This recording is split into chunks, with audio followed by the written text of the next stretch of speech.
falar um pouco a respeito do que Srihan considera como a busca da sabedoria, porque é uma das palavras talvez mais esvaziadas que nós temos no nosso mundo atual. O que é sabedoria? Muitas vezes eu fico imaginando se nós fizéssemos uma enquete e perguntássemos para as pessoas na rua quem é sábio nos dias atuais, o que sairia? Talvez saísse o nome de um intelectual, talvez saísse o nome de um líder religioso, não sei. Muitas vezes se relaciona essa palavra, às vezes com intelectualismo, às vezes com mística religiosa, e no fundo ela é algo bem mais amplo do que isso. Ela significa uma capacidade prática de dar respostas à vida como um ser humano. Pelas vossas obras vos conhecerei, de tal maneira que você olhe o rastro e saiba que por ali passou um ser humano. Ou seja, uma coerência de meios, de recursos, onde você tem a certeza que aquilo é o rastro de um ser humano. Aliás, eu gosto dessa expressão, porque nós, de vez em quando, temos que parar e dar uma olhada no nosso rastro. E ver se o rastro que estamos deixando pelos lugares que passamos é humano. O que é um rastro humano? Porque parece que existe uma coincidência, que é isso que Srihan defende nesse capítulo, entre a capacidade de deixar um rastro humano no mundo e a realização que obtemos com a nossa presença no mundo. Aquilo que chamamos de felicidade. Felicidade e coerência com a condição humana, segundo ele, são uma coisa só. E ele vai começar a desenvolver esse assunto nesse primeiro capítulo, em busca da sabedoria. Srihan, como Melissa falava, é um pensador indiano. Coloquei inclusive para vocês aqui a data de nascimento e morte, apenas para que a gente referencie. Ele falece em 1973, com 83 anos, de família Brahmani, e que tem uma vida inteira dedicado à busca do conhecimento, sobretudo ligado ao movimento teosófico, mas o pensamento dele é muito mais do que movimento teosófico, é um pensamento universal. É um filósofo, eu não diria nem que é tão universal quanto outro qualquer, porque é difícil você pegar um filósofo tão universal quanto Srihan. Então não é outro qualquer que se iguala. Ele tem uma delicadeza para tratar de assuntos que é qualquer coisa de impressionante. Eu, durante a minha juventude, a minha adolescência, fazia balé clássico, e eu me lembro que quando eu lia Srihan, eu tinha a impressão de um balé que toca suavemente o mundo concreto e levanta voo. Ele é um dos autores que trata os temas com maior profundidade e, ao mesmo tempo, com maior sutileza que eu já li na minha vida. Bem, ele vai falar a respeito do que é um filósofo verdadeiro. Todo mundo sabe que essa palavra filosofia vem de philos mais sophos, amor é sabedoria. Isso a gente sabe. O que a gente não sabe, como eu acabei de dizer, é o que é amor nem o que é sabedoria. Ou seja, é a junção de dois enigmas. Não conhecemos muito bem o que vem a ser isso. E ele vai falar que são duas palavras que realmente são difíceis de se lidar, porque tem uma relação muito grande com, por exemplo, o amor muito relacionado com instintos e se esvaziou muito com isso. Hoje, quando uma pessoa diz que ama alguém, às vezes é uma mera atração física, às vezes é uma mera paixão. Então essa palavra particularmente se esvaziou muito. E ele se propõe a trabalhar um pouco desses dois conceitos. E a primeira coisa que ele vai colocar é exatamente isso. O filósofo não é só um teórico de um conhecimento inútil na prática. E aí vem essa frase dele que eu acho linda. A vida exterioriza a verdade. Que tem tudo a ver com aquela frase bíblica que usávamos ainda há pouco, né? Pelas vossas obras vos conhecerei. A vida exterioriza a verdade. O que é realmente que você pensa? O que é realmente que você crê? Então você imagina aquela pessoa enciclopédica em termos de conhecimento intelectual. Olha o rastro que ela deixa pela vida, olha as atitudes que ela tem e veja se essas atitudes são simbolicamente coerentes com aquilo que ela diz acreditar. O verbo acreditar é um dos mais sofridos na nossa linguagem. Imaginem vocês o que é acreditar nas coisas. Se eu digo para vocês, eu acredito que existe, digamos, um quadro no meio do caminho, que temos um blackout, né? Que os anjos não digam amém, mas imagina que tivéssemos. Apagou a luz, apaga tudo. Se eu acredito que existe um quadro no meio do caminho, quando eu me movimento aqui, ainda que eu não veja, eu faço uma curva naquele ponto onde eu acredito que tem um quadro, o meu movimento dentro da sala é coerente com essa crença. Agora, se eu digo para vocês, eu acredito que tem um quadro, eu acredito que tem um quadro, eu não acreditava tanto. Ou seja, mais por aquilo que vivemos, pela maneira com que nos movimentamos na vida, do que pelo que dizemos, vem a percepção de quais são as nossas verdadeiras crenças. O que de fato acreditamos. E nós criamos dentro da nossa mentalidade, hoje em dia, um conceito do filósofo como um cidadão que tem muita informação intelectual acumulada, desvencilhada de um ser humano bom. Quando alguém te diz fulano é filósofo, você pensa numa pessoa honesta, boa? Não, uma pessoa culta. Culta no sentido de acumular informações. Até essa palavra já está mal utilizada. Existe um filósofo indiano chamado Shankaracharya, também um indiano, que ele dizia que uma pessoa que simplesmente memoriza um conhecimento e não o vive é semelhante a alguém que pronuncia o nome de um medicamento e não o toma, e se queixa do medicamento não fazer efeito. Já pensaram que coisa cômica? Você tem dor de cabeça e fica AS, aspirina, e não toma aspirina. Ou seja, intelectualismo é isso, você não coloca dentro da tua vida o conhecimento. Ele é meramente um verniz intelectual. Ou seja, o filósofo como um homem bom, um homem íntegro, um homem que não precisaria dizer para você, sou filósofo. Você olharia para ele, o jeito como ele se movimenta na vida, esse cidadão é filósofo. Porque tem amor e tem sabedoria na conduta que ele tem em relação às coisas. Já pensaram? Pitágoras se diz que os discípulos dele eram assim, a escola pitagórica. Passavam uma pessoa andando pela rua e dizer, pitagórico. Não andava com crachá, não andava com identificação. Pitagórico, pela maneira como se movimentava, pela maneira como interagia, pela maneira como observava a vida, como dava resposta à vida. E ele vai chamar a atenção para esse conceito que hoje é tão esquecido, está tão distante de nós, né? Um filósofo não é só um teórico, inútil na prática. A vida exterioriza a verdade. Através do nosso rastro, nós podemos saber o que de fato acreditamos. Bom, sabedoria é um verdadeiro pensar sobre tudo. É o bem mais precioso, é a verdadeira felicidade. Essa é uma frase que ele utiliza de Sócrates. Nesse primeiro capítulo ele vai citar muito Sócrates, vai citar muito Platão, vai trabalhar muito com a filosofia antiga. Ele vai dizer, Sócrates, que não escreve nada, não deixa nada escrito, mas se diz que Sócrates usaria essa frase, que a sabedoria é um bem mais precioso, que não se trocaria por nada. É a verdadeira felicidade. A felicidade humana consiste em acumular cada vez mais capacidade de responder à vida como ser humano, porque é óbvio, como as plantas são felizes. Nascendo plantas, realizando perfeitamente a fotossíntese, mergulhando bem as suas raízes no solo para retirar deles nutrientes, retirar a luz solar, está submetida à luz solar na intensidade para a qual ela está preparada. Sendo planta, ela é feliz. Um animal é feliz como? Sendo animal, exercendo seus instintos de sobrevivência, de perpetuação da espécie, ele é feliz. Um homem é feliz enquanto ser humano. A realização humana tem a ver com esse mistério que somos nós e o que se espera de nós no mundo. Então não existe nada mais precioso do que a sabedoria. Nada se troca por ela. Já já ele vai complementar essa frase de Sócrates, é bem interessante. Quanto, para vocês verem que o problema humano vem de muito longe, já no tempo histórico dele, as pessoas trocavam a sabedoria por qualquer coisa, como se fosse algo que você não tem nenhuma noção do valor dela. Porque se eu disser para vocês, olha, você trocaria uma pepita de ouro por uma pedra qualquer, vocês não fariam? Porque conhecem o valor do ouro. Mas por que trocamos a sabedoria por qualquer coisa? Não temos noção do valor da sabedoria. E constantemente fazemos essa troca. Entendeu? Desejo de riqueza e poder e verdadeira sabedoria. Ele diz, são duas coisas que são difíceis de conciliar. É muito raro, isso são as palavras explícitas de Srihan, que haja uma pessoa cuja meta na vida, vejam bem, entendam bem, seja poder, no sentido de destaque social e riquezas, e ao mesmo tempo seja um sábio. Porque o foco da atenção humana dificilmente se divide tanto assim, ele se dispersa. Agora entendam bem, para que a gente não pareça que está passando algum tipo de ensinamento medieval que fala que a riqueza ou o poder são pecados. Inclusive porque Srihan não trabalha com esse conceito de pecado. Não se trata de não ter riquezas ou não ter poder, mas é como Victor Hugo dizia, trata-se delas não terem você. Ele dizia, coloque as suas riquezas sobre a mesa e olhe para elas para você ter certeza de quem manda em quem. Lembram disso? É uma passagem muito interessante. Ou seja, não se trata de não tê-las, trata-se delas não te terem. Sabedoria é a única moeda verdadeira pela qual todas as coisas deveriam ser trocadas. Essa é a frase de Sócrates a qual eu me referia com vocês. A única coisa pela qual todas as coisas deveriam ser trocadas. Porque é a única coisa real. Existe uma outra frase que não é dele, mas que também é muito pertinente, que diz o seguinte, que só é realmente teu aquilo que não pode ser tirado de ti.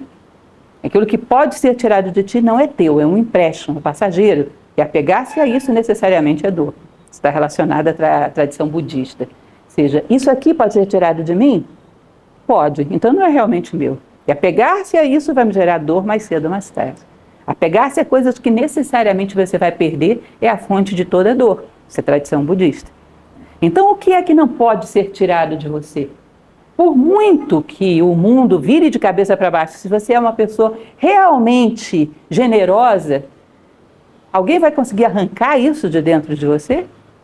Vocês percebem que já houve homens na história que passaram por situações extremas e não conseguiram tirar deles a sua honestidade, a sua integridade, a sua veracidade. E nós vemos isso historicamente perto de nós, os 26 anos de Mandela dentro de uma cadeia. Nós vemos isso em muitas circunstâncias. Ou seja, aquilo que é realmente teu, a menos que você entregue, eu não vou conseguir tomar. Eu não consigo tomar sua honestidade como eu faria isso, a menos que você me entregue. Percebem? Então é o único bem verdadeiro, porque é inalienável, não depende das circunstâncias, só depende de você. Nós trocamos ilusões por coisas reais. E chega um determinado momento que nós percebemos que estamos de mãos vazias. Então ele usa bastante essa frase de Sócrates. E essa sabedoria não está separada do prazer ou da alegria moderadas. É nesse livro que tem uma frase de Sirihan que eu cito em tudo quanto é palestra minha, que eu acho muito bonita. Ele diz o seguinte: você caminha em direção ao seu dever. Você caminha em direção à sua identidade. Se sopra uma brisa suave, você se delicia com a brisa suave. Se faz um calor causticante, você sofre com o calor causticante. Mas nenhum nem outro te tiram do caminho. Entende? Não é pecado ter prazer. Aliás, já falei para vocês, o conceito de pecado não entra aqui. Vocês podem achar que coisa absurda, mas na Idade Média considerava-se quase todos os tipos de prazer como pecados. Sabiam disso? Quase todos os tipos de prazer. Isso é medieval. Não é pecado sentir prazer. Agora, o que seria errado? Que a brisa suave soprasse para lá e eu abandonasse todo o meu dever, abandonasse a minha identidade, abandonasse os meus princípios para correr atrás da brisa suave. Ou seja, que o prazer de repente me fizesse refém, me fizesse de escravo. Ou para fugir da dor, nenhum nem outro devem te tirar do teu caminho. Então, quando ele fala que a busca da sabedoria não está separada de prazer ou alegria moderados, moderados pelo quê? Moderados pela condição humana. Tem uma passagem de um dos discursos de um pensador chamado Immanuel Kant, que ele diz o seguinte: a felicidade humana, a humana, é algo que você encontra sempre quando você não a busca. Você busca o dever. E ela surge como subproduto. Porque se você coloca como finalidade a felicidade, você vai querer a felicidade a qualquer preço. E a felicidade a qualquer preço, a que você vai ter não vai ser humana. Entende? Eu busco o meu dever, ou seja, eu sou coerente com os meus princípios, com os meus valores, com as minhas virtudes, e ao fazer isso, como subproduto, eu tenho a sensação de dever cumprido, eu tenho a sensação de ter feito diferença na vida das pessoas, eu me sinto realizado. Isso é felicidade humana. Agora, quero ser feliz a qualquer preço. Olha, tem uns preços que são pesados. Vocês acham que Átila, rei dos Hunos, não sentia felicidade ou prazer ou alegria, qualquer coisa desse tipo, em jogar as crianças dos inimigos dentro de covil de lobos? Isso eu peguei Átila bem longe, né, para não pegar nenhum exemplo histórico que fira a suscetibilidade, porque tem coisa mais perto. Já houve coisas na história, já houve seres humanos que sentiram felicidade e realização nas coisas mais bizarras que vocês possam imaginar. Ou seja, é perigoso colocar a satisfação, a felicidade, a autorrealização como objetivo último. Porque você pode pagar o preço da felicidade, da realização do outro. E isso torna essa felicidade indigna. Então, o dever e a felicidade humana, subproduto disso. Entende? E aí você garante que a felicidade que você tem é realmente a humana. Então, prazer ou alegria moderados pela condição humana não excluem a sabedoria. Aliás, se diz que uma das condições de um sábio é ser alegre. Suave, alegre, tranquilo e em paz. Nossa, paz é uma expressão, uma das mais esvaziadas nos nossos dias atuais, porque a gente costuma confundir com passividade. Paz no sentido de paz de espírito, de sono dos justos, que você dorme quites com o céu e com a terra. Vocês percebem que isso é extremamente difícil, que é glorioso, é uma felicidade que poucos têm? Ele diz, isso tem tudo a ver com a posse da sabedoria. Bom, continuando com a nossa história, o filósofo aceita naturalmente o prazer e a dor, mas não os busca. A sabedoria está relacionada ao bom e não ao prazeroso. Você busca o bem e você vai ter prazer com isso, mas é um prazer lá em cima. Porque você pode ter prazer feito um animal, você pode ter prazer feito um ser humano. Se você busca o bem, não pense que isso vai ser indiferente do ponto de vista emocional. A fraternidade gera prazer, a bondade gera prazer, o altruísmo gera prazer. Agora, um prazer muito mais depurado exige a depuração do gosto. Aliás, caímos aí numa outra frase que também é maravilhosa, de Sirihan. Ele diz que a evolução nada mais é do que a depuração do gosto. O requinte do gosto. Ou seja, já não é qualquer coisa que me dá prazer. Eu sinto os prazeres humanos. E se sinto os prazeres humanos, os animais, para mim, já não tem mais sabor nenhum. A sabedoria está relacionada ao bem, que pode ser prazeroso, mas ainda que não fosse, ainda assim seria necessariamente o dever humano.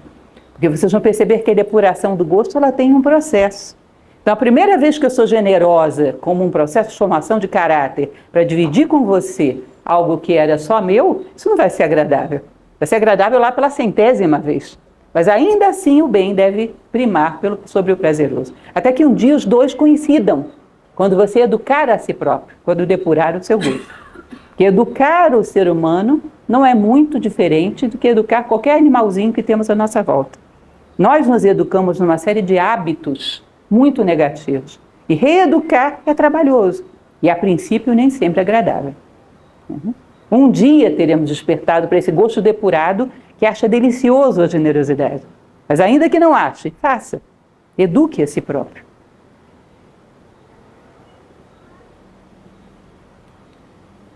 Sabedoria é síntese e perfeição das virtudes. Luz no coração que precede a tudo mais. Esse capítulo ele cita bastante Platão. Platão fala uma coisa que eu acho bem interessante. Ele diz que existe um sentido humano que é diferente dos outros, que é a visão. Parem para pensar.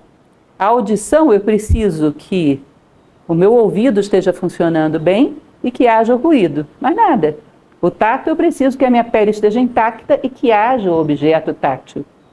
A visão, você precisa estar com os olhos em perfeitas condições, com a visão em perfeitas condições, que haja o objeto visível e só isso? A luz. A luz. Existe um intermediário, você pode ter uma visão perfeita, as coisas estarem todas aí e assim, ainda assim não ver nada. Recordo que uma vez eu estava na beira da praia, muitos anos atrás, uma paisagem magnífica de pôr do sol, e de repente escureceu. Eu pensei, bom, a beleza está toda aí, mas não tem mais a luz, eu não percebo mais nada. Esse intermediário que faz com que as coisas se tornem captáveis pela visão humana. Ele vai dizer, bom, a sabedoria é como se fosse essa luz, que faz com que depois dela você possa ter acesso a todos os outros valores que vão de fato te humanizar. Ou seja, buscar a sabedoria, buscar a compreensão de si próprio, do sentido oculto por trás de todas as coisas, vai te trazer de troco não só compreensão, mas capacidade de aceitação, capacidade de amor. Vocês percebem isso? Às vezes eu vejo as pessoas com umas máximas um pouco sentimentalistas, dizendo, perdoe as pessoas que te ofenderam. Como é que você vai fazer isso? Vai simplesmente dizer, eu perdoo, eu perdoo, eu perdoo, eu perdoo, quando vê a pessoa... Não é uma questão de imposição, perdão é compreensão. Eu compreendo a natureza humana e ficou fácil de perdoar as falhas, tanto alheias quanto minhas, entendê-las, entender o contexto, procurar ajudar. Perdão é compreensão, amor tem a ver com compreensão, compaixão tem a ver com compreensão, generosidade tem a ver com compreensão. É a luz que ilumina todas as coisas e abre o acesso para as coisas ao nosso coração. A partir daí você pode assimilar uma série de valores humanos, mas a sabedoria é a luz que torna tudo isso visível para você, que abre caminho, sem ela não é possível. É possível uma pessoa virtuosa, ignorante não no sentido de ser inculta, não entendam mal, porque não é bem isso, né? Não no sentido de não ter, digamos assim, graus acadêmicos ou escolaridade, mas ignorante no sentido de ser bruta, egoísta, às vezes com uma escolaridade enorme, um currículo fora do comum, mas ignorante no sentido de ter essa brutalidade animal, apenas com um lustre de intelectualismo superficial. Não sei se vocês entendem o que eu falo, eu sempre cito nas minhas aulas, nas minhas palestras, porque para mim foi um fato muito marcante, uma avó que eu tinha, que faleceu analfabeta. Era uma pessoa de uma sabedoria de vida que de vez em quando eu ouço uma frase de um filósofo e lembro de coisas que ela falava. Não era ignorante, entendem? Cuidado para não coincidir a ideia de sabedoria com intelectualismo, são duas coisas bem diferentes. Então é muito difícil você ver uma pessoa ignorante, bruta, virtuosa, São antípodas. A compreensão sensibiliza, ilumina e abre espaço para todas as outras virtudes. E aí ele cita esse poeta inglês do século XVII, John Milton: a luz é a primogênita do céu. Ou seja, ela abre as portas para que todos os dons do céu cheguem até você. E aí ele vai falar um pouco sobre como você cultivar essa luz. O que é cultivar a luz no dia a dia? O que significa isso? Às vezes eu vejo, as coisas não são bem assim, não estou querendo me engrandecer, mas de qualquer maneira eu vejo às vezes umas pessoas que gostam de uma palestra minha, vêm falar comigo: olha, você deve ter lido muitos livros para dar uma palestra como essa. Se eu só tivesse lido os livros, não faria diferença nenhuma na minha vida. Não é extensão, é um pouquinho de reflexão, um pouco de tentativa de viver, embora seja uma iniciante nisso como vocês, não estou querendo me engrandecer em nada, mas não é extensão, é profundidade. Leia todos os livros que você queira, e isso não vai te tornar menos bruto. Não ilumina o teu coração, não abre caminho para esses dons do céu de que fala esse poeta. Né? E Sirihan, o tempo todo ele está falando disso, profundidade, não extensão. A alma psíquica deve ser purificada do erro, passar do escuro ao claro pela sabedoria. Ele faz questão de esclarecer, porque o Bhagavad Gita, que é um clássico que ele cita bastante, um clássico hindu, como ele, aliás, um dos livros mais belos da história da humanidade, o Bhagavad Gita muitas vezes se refere à alma. Ele faz questão de esclarecer o que o Bhagavad Gita está querendo dizer com alma. Porque alma, às vezes, a gente associa com espírito. Como assim? Espírito ser purificado? Espírito, por definição, se existe, já é puro. É uma célula de Deus que existe dentro dos seres. Se você acredita nele, ele é isso, ele já é puro. Você vai purificar o que já é puro? A alma que ele está falando é psique, que é mente e emoções. Psique são mente e emoções. É ela que tem que ser purificada. E ela que vai fazer com que você possa se tornar um espelho. Lembram? Os dons do céu descem ao mundo. E você os reflete, porque está limpo, é um espelho. Límpido. Existe uma frase do taoísmo, que eu também gosto muito de citar, da tradição taoísta, que diz que as sombras nasceram no mundo porque o homem se tornou opaco. Imagina eu jogar luz dentro de um cano de bambu. Se esse cano é transparente, limpo, lá embaixo chega a luz. Mas se ele está cheio de sujeira, lá embaixo chega a sombra. Não é isso? E as sombras nasceram no mundo porque o homem está obstruído, como esse cano de bambu. O homem se tornou opaco. Então, se você purifica a mente e as emoções, elas naturalmente tendem a se elevar. Por quê? Porque você foi feito para ser humano. Então, se você tira todas as coisas que te amarram ao chão, naturalmente você se eleva. Costumo dizer que a gente tem uma lei da gravidade inversa na nossa psique. Você tira tudo aquilo que amarra ao chão, corta o lastro, ela tende a se elevar. Por quê? Porque você foi feito para ser humano. Nós somos feitos para isso. Então, existe uma tendência em nós a amar o ético, o estético, o harmonioso, o generoso, isso está em nós. Basta que você corte o lastro. Então, quando você purifica a psique, ela passa a ser iluminada, ela passa a ser um canal que recebe esses dons do espírito ou dons do céu que ele fala. Passa a captar aquilo que é próprio da nossa natureza. Fomos feitos para isso. Disso se trata, somos humanos. A natureza espera isso de nós. Iluminada, a psique reflete o seu ser real. Ou seja, tira as obstruções e você descobre quem você é. Ser quem és sabendo. É um outro poeta antigo, Píndaro, dizia: ser quem és sabendo. Simplesmente acende a luz, que você vai descobrir quem você sempre foi e vai passar a sê-lo conscientemente. Um filósofo tem mente fixa no ser real, embora o seu corpo esteja na terra, mas o seu interesse é acima dela. Às vezes a gente coloca umas conexões religiosas que não são, não estou falando mal das conexões religiosas, mas não é disso que Sirihan está falando. Atingir a sabedoria não significa desencarnar, sair do mundo. Sabedoria pode ser atingida estando no mundo, dentro de um corpo físico.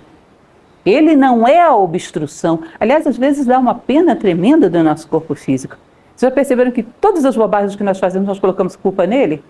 Ah, é a preguiça do meu corpo, são os instintos do meu corpo. Coitado, ele é só uma ferramenta. Você, quando no local onde eu trabalho, quando nós chamamos algum técnico da área de informática, eles chamam de PO, problema do operador. O computador está perfeito, você está fazendo bobagem. Vocês têm isso? Problema do operador, o seu problema está entre a cadeira e a máquina. Você, ou seja, o operador do corpo. O corpo em si é uma máquina que executa comandos com muita perfeição E nós podemos perfeitamente ter toda essa sabedoria estando no mundo. Aliás, uma das coisas que se cita é o próprio Buda, dentro da tradição budista, Siddhartha Gautama. No mundo era um sábio, e muitos outros. No mundo eram sábios. Quer dizer, nem tantos assim, mas alguns já o fizeram. Né? É algo possível? Não é estar no mundo que é o obstáculo. E, aliás, ele diz que a busca da sabedoria, uma das coisas fundamentais que faz com que o homem se aproxime dela, é querer servir ao mundo. Se você foge dele, você está indo por um caminho oposto.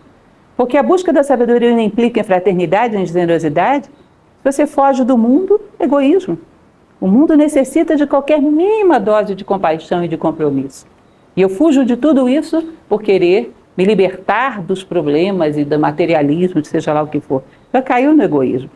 Provavelmente foi na direção oposta da sabedoria. Fugir do mundo é uma confissão de fracasso.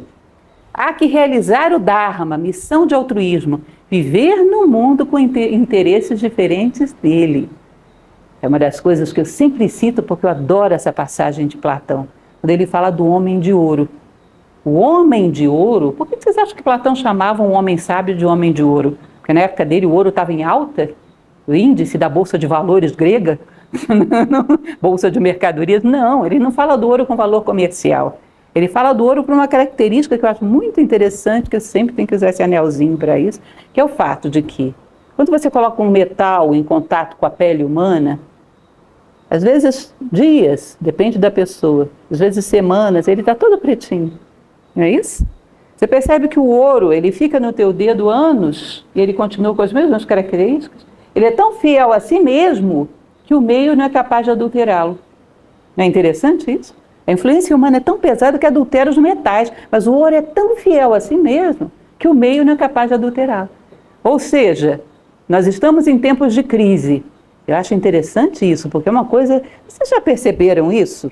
Quando nós vivemos uma crise econômica, política, existe quase que uma expectativa psicológica negativa que coisas que não estão diretamente relacionadas com isso ficam ruins. O humor da moça que serve cafezinho no seu trabalho fica ruim. Fica ruim o trânsito. Porque essas coisas não estão diretamente relacionadas. As pessoas são muito permeáveis. Se tornam um joguete na mão das circunstâncias.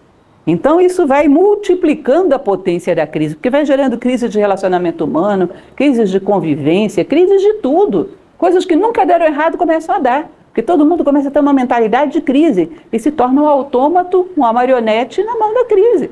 Porque todo mundo tem que estar com mentalidade de crise, porque todo mundo tem que se comportar como se estivesse em crise, individualmente falando. Viver com as circunstâncias adversas, fazer o que é possível fazer nessas circunstâncias, adaptar-se, tudo isso muito bem. Porém, violentar aquilo que eu sou e tingir segundo as circunstâncias, como se eu fosse uma esponja, que você mergulhou num balde de tinta vermelha, ela é vermelha, você mergulhou num balde de tinta azul, ela é azul, quem é você? Depende da cor da tinta que está no balde. Então você não é nada, você é um joguete na mão das circunstâncias. Então o que ele vai dizer é que o homem não pode dizer que não há nada para fazer pelo mundo, porque nós viemos aqui exatamente para fazer alguma coisa pelo mundo. Se nós pudéssemos conceituar a sabedoria, uma das coisas que seria fundamental para ela é isso. É uma necessidade íntima e profunda de ser fator de soma na tua vida e na vida das pessoas à tua volta. De não sair daqui do mesmo tamanho que você entrou. E não deixar o mundo do mesmo tamanho que você encontrou, ainda que seja 1 milímetro acima. Mas esse milímetro foi a minha soma, foi a minha contribuição. Então eu não consigo fazer nem isso, fracasso. Vou me abandonar o mundo, buscar a espiritualidade, vou me retirar para um ashram isolado e vou entrar lá em meditação. Pô, não tem nada contra, cada um faça o que quiser, mas vamos e venhamos. Começou pecando contra um dos elementos fundamentais da evolução humana, que é o compromisso com a humanidade.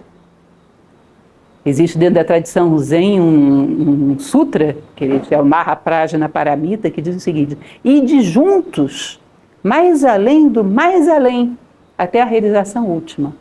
Juntos. Mais além do mais além. Ou seja, a evolução é em direção à unidade. Quanto mais nos aproximamos dessa unidade, significa que mais maduros estamos. Quanto mais cada um por si, mais animalizados. Isso é lei da selva, não é lei da condição humana. Então, estar no mundo sendo você mesmo, isso é um homem de ouro. Não depender, muito pelo contrário, Ao invés das circunstâncias te condicionarem, a tua identidade ser tão profunda que você seja capaz de influenciar e talvez até mudar as circunstâncias. Já houve quem pudesse, já houve quem fizesse. Então isso existe como possibilidade na natureza humana. Homens que fazem história.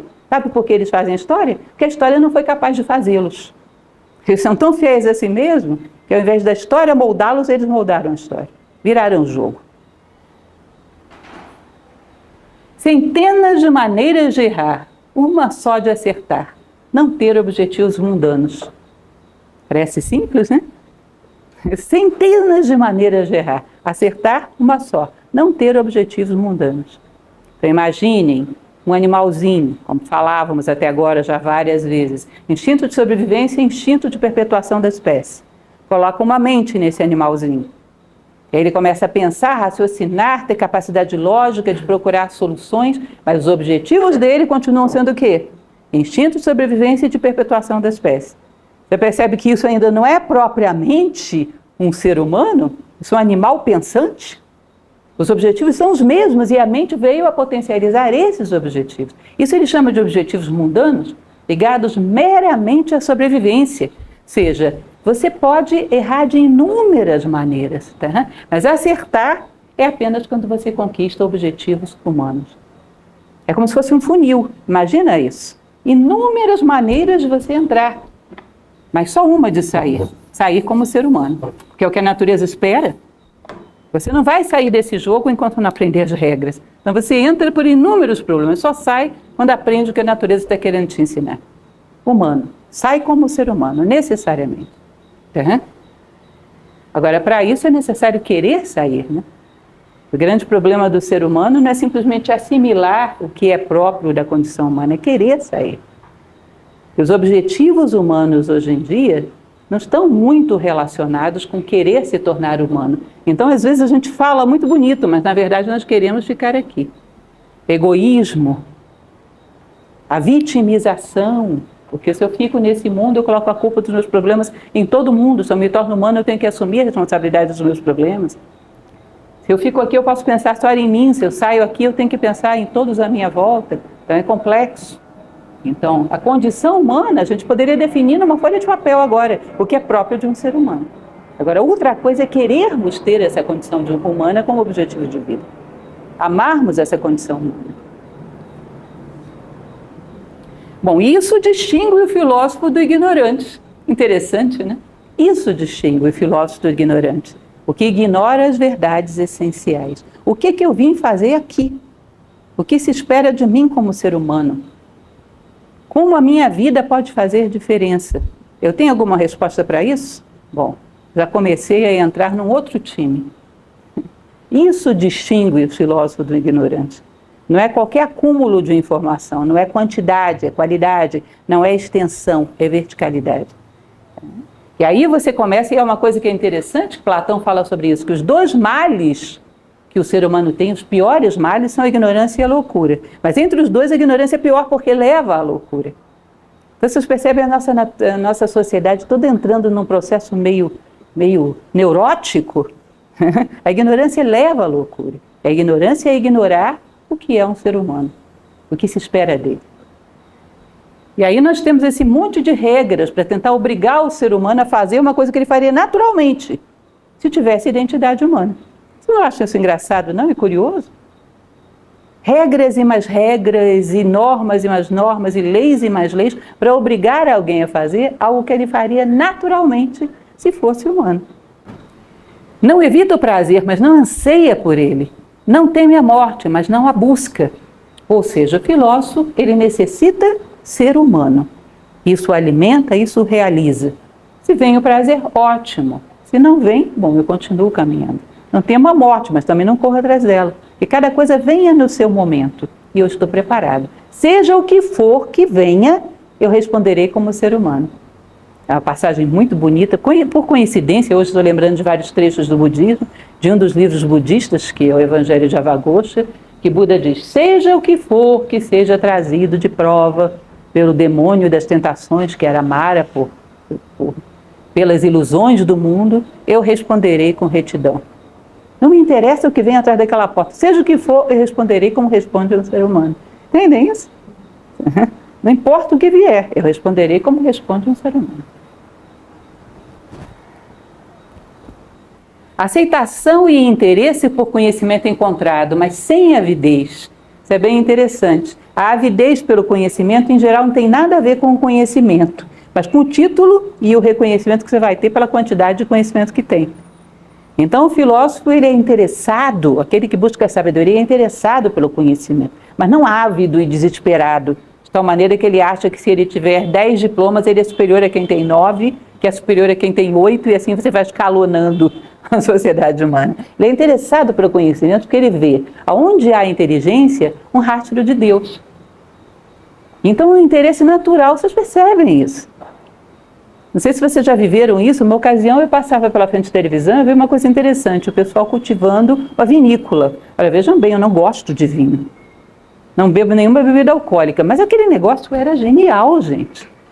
Vinícolas europeias de vinhos de alta qualidade, eles pegam uma videira e podam todos os galhos inferiores e deixam um galho lá em cima, para que a seiva tenha o trabalho de fazer aquela viagem e gere frutos ali com a maior qualidade. Você imagina podar tudo que é inferior e deixar só aquela floração lá em cima, para que o esforço de vida produza o seu melhor. Você não tem um monte de paralelos na vida humana? Isso não é bonito? Eu não gosto de vinho, mas sentei para assistir aquilo. Que coisa inteligente, o pessoal pegou um princípio da natureza e aplicou e deu certo. E toda vez que você pega um princípio universal da natureza, aplica qualquer coisa, vai dar, não tem jeito de não dar. Eu achei isso interessante demais, muito bonito. Ou seja, eu não gosto de vinho, mas sentei para assistir. Não aconteceu isso com vocês? A pessoa está falando de um assunto que tecnicamente não tem nada a ver com a tua vida, mas é tão inteligente. Sei lá, como as abelhas produzem mel, não gosto de mel, mas deixa eu ver, isso é muito inteligente. Como faz isso? Como é feito? Você não acha interessante? Vocês percebem que isso é o gosto do conhecimento? Que é interessante, o filósofo ele rastreia inteligência como um rastro de Deus e para ver, olha que prodigioso, isso me interessa. Ainda que seja um assunto em si que não tem nada a ver com a tua vida. Esse interesse natural pelo conhecimento. Platão dizia que o filósofo é um espectador da totalidade do tempo e da existência. Interessa-se, mas sem se perturbar. Não quero acumular informações sem digerir. Eu não fico ansioso, mas quando o conhecimento se apresenta, eu mergulho nele muito profundamente. Eu hoje vi uma pessoa, um professor, falando a respeito de um curso de Excel. Eu achei isso muito interessante, falava sobre códigos. E ele dizia, olha, o mundo inteiro é código. Eu, quando quero me comunicar com o meu cachorro, eu estabeleço um código, repito, até ele assimilar. E ele começa a responder. Eu falei, gente, que genial como esse cidadão percebeu. Isso é símbolo. Isso é linguagem mítica da vida. Isso é super filosófico. Ele não tinha nenhuma noção de que estava falando algo que era filosofia pura. Mas você percebe que quando você para refletir, você encontra 1000 paralelos disso na tua vida. A vida toda é símbolo, é códigos. Se você aprende a se comunicar com a vida, tudo responde. Isso não é interessante? Agora, o que tenho eu a ver com Excel? Entende? Isso é filósofo. Isso é o sabor da vida de um filósofo.